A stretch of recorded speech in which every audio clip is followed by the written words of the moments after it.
మిత్రులారా, చిలుగు జనం పోసినాం. ఇక్కడ కొద్దిగా నీళ్ళు ఉంటాయి. అయితే మొత్తం జిలుగ పెరిగింది.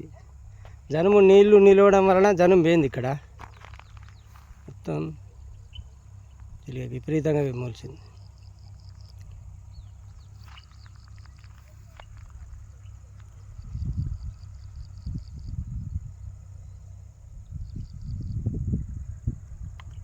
పచ్చగా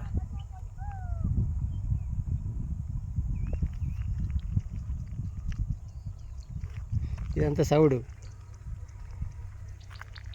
ఈ సౌడు పోవడానికి ఇటు కూడా సౌడే, కానీ ఇది మొత్తం 3 సంవత్సరాల ఏబట్టి ఇట్లా జిలుగు జనం పోచుట్ల మనకు సేంద్రియ పదార్థం పెంట తయారై భూమి గుల్లబడి ఆరోగ్యవంతమైన భూమి తయారవుతుంది.